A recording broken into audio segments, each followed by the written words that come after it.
أعوذ بالله من الشيطان الرجيم بسم الله الرحمن الرحيم الحمد لله رب العالمين والصلاة والسلام على رسولنا محمد وعلى آله وصحبه وسلم أجمعين أما بعد Assalamu alaykum va rahmatullohi barakatuh. Hurmatli bizni eshituvchi musulmon ham muslima qardoshlarimiz, Rabbimiz Allohning salami, rahmati ham barakati bo'lsin har barchalarimizga.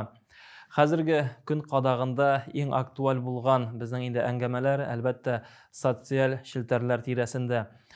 Bo'lsin ol kishining WhatsApp shelteri, bo'lsin ol kishining Instagram shelteri, bo'lsin Twitter, Facebook, VKontakte ham boshqa shunday sotsial shelterlar. Albatta har kim shusha o'zining sotsial shelterida aktiv bo'lishga tirisha, oshiga shekilli. Ham biz endi ko'proq biz aktivlashgan kishilarni ham ularni endi ataymiz blogerlar deb. Mana shusha blogerlik ishini albatta turlicha qarash bor, turlicha fikrlar bor. Bu masalada albatta endi islom dinining nimadir bir qarashi desak, albatta ol payg'ambarimiz sallallohu alayhi va sallamning misoli. Payg'ambarimiz sallallohu alayhi va sallam nindi bo'ldi, ul narsa ishadi, uning sahobalari nechik ishadi, ular nechik xalqqa xizmat etdilar, ular nechik jamiyatda Allohning dinini taratdilar. Albatta ul vaqtda xat, ul vaqtda tildan tilga siylov, ul vaqtda tildan tilga jitkiru, elchilar jibaru ham boshqalar. Ul vaqtda endi internetda yo'q, telefonda yo'q, ham boshqalar yo'q. Albatta payg'ambarimiz sallallohu alayhi va sallam bu o'lkada eng aktiv kishilardan edi. Ya'ni payg'ambarimiz sallallohu alayhi va sallam eng xayrli kishilardan bo'ldi. Ham ul o'z o'rnagi bilan ko'pgina kishilarning ko'ngillarini hatto o'tib kira oldi. Endi qo'lida telefonda yo'q edi, gadjetida yo'q edi, kompyuterda yo'q edi. Lekin payg'ambarimiz sallallohu alayhi va sallam o'zining sahobalari bilan hozirgi kunda global zo'r xizmat qo'ydi. U Allohning dinini yetkazuvda, erishtiruvda ko'pmi qavmlarga Allohning so'zini erishtirdi, yetkazdi. Qisqagina 23 yil umri ishida deb aytamiz, chunki 23 yil islom dinini vahiyinga boshlovga payg'ambarimiz sollallohu alayhi vasallam shunday zo'r xizmat qo'ydi. Ham o'zidan so'ng endi minglagan o'zining hozirgi tilda aytsak podpischiklarini qoldirdi, ya'ni o'zining sahobalarini qoldirdi, o'zini ishonganlarni qoldirdi. Hozirgi tilda albatta bizning sotsial shelterlar nindi rol o'ynaydi kishining turmushida. Kimdir uchun ul balki birinchi nomer, ya'ni shusha aning turmushi, aning yashayishi. Kimdir ondan yiroqlasha, kimdir uni butunlay bilmay. Bunda endi ko'p hazratlarining aktual bo'lgan shunday misoli bor.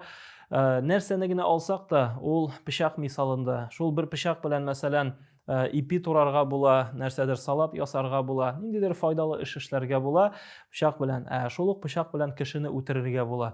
Shunga ko'ra, agarda kishi qo'lina kamera olgan ekan, o'zining nindidir blogerlik salati bor ekan, hammaning bilan ishli ekan, albatta ul o'ylab ish etarga tegishli uchun, chunki ul xalq bilan ish eta, ul jamoat bilan ish eta, ul xalqqa nindidir so'z yetkira, ularga nindidir ma'lumot yetkira.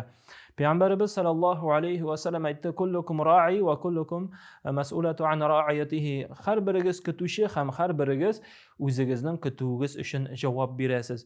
Payg'ambarimiz sallallohu alayhi va sallam aytmadi, har birigiz yetakchi sizning ham har birigiz o'zingizning qo'l ostida bo'lgan kishilar uchun javob berasiz demadi. Mana bunda payg'ambarimiz sallallohu alayhi va sallam ko'pgina ishmakarlar bo'lsin, ko'pgina masalan jamoat ishliklari bo'lsin, ko'pgina psixologlar, ko'pgina zo'r darajali kishilar, ularda bor shunday so'z effekt stadi degan. Effekt stadi, ya'ni bu endi kutuv effekti. Ya'ni g'avam xalq biz endi belgili bir ma'lumotga ishonamiz, bizning uchun narsadir daraja bor, nindidir bir darajali kontent bor, nindidir bir darajali biz ma'lumot qabul eta turgan ma'lumot chorasi bor.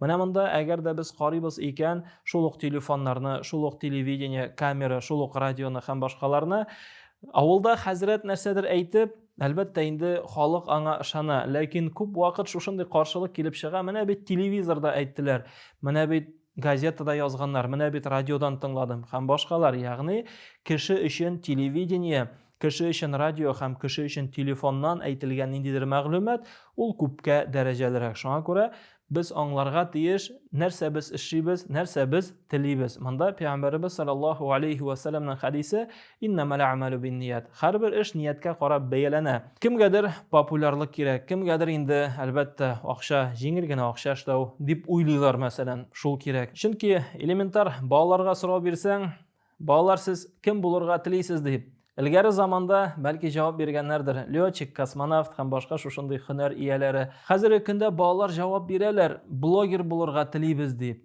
Narsa uchun degach, ko'bisi shusha javobni beradi. Menim belgili bo'lasim kela, menim jengilgina o'xshashim kela.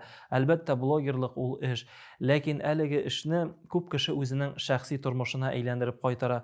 U o'zining shaxsiy turmushini endi butun kishilikka bilgirdi. Eng qizig'i shunda, ko'p kishiga haligi ma'lumot qiziqli, kimningdir turmushini qarab boru, kimningdir ishchanligini qarab boru. Masalan, o'zimizning Ko'kmara rayonidagina da blogerlar bek ko'p.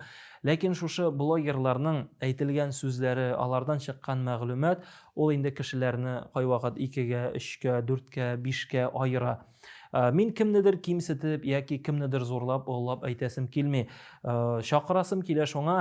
Albatta endi bu masalada har kim oyiq aql bilan ish etsa edi, oyiq aql bilan o'lchovga solsa edi, qaysidir ramkalar bor, qaysi bir ramkalarni shig'arga yaramay, cheklarni shig'arga yaramay, qilistundan yoki endi shu ramkaga yaqin borga yaramay. Shunga ko'ra bu yori ham yaramayni yaxshi bilib, albatta endi Alloh rizoligi uchun xalqqa xizmat etuvga olingan kishilarga endi biz qo'lina flak tuttiramiz.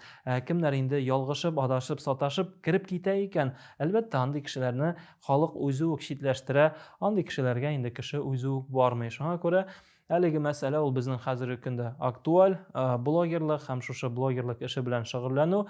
Endi Alloh subhanahu va taala har birimizning ko'ngillarimizga xayrli ma'lumot bersin. Ham endi kimlar haligi ish bilan shug'ullana, ularga durust etib shug'ullanirga, ham kimlar endi qarab bora, tinglab bora, ularga albatta kerakligini so'zib olib, kerakli ma'lumotni olirga. Unutmag'iz, har bir narsa qo'lda pishoq shekilli ul yozdirib o'zining kontentini solushidan da tura, ul shu ma'lumotni olushidan da tura. Narsa qaraysan, narsa tinglaysan, narsa ortidan yerasan, albatta endi bunda sen o'zing saylarga tegish. Chunki yaxshiga yersang, yaxshi bo'lasan, nasharga yersang, nashar bo'lasan. Alloh taala xayrli barakatlar bersin har barchalarimizga. Va alaykum assalam va rahmatullohi va barakatuh.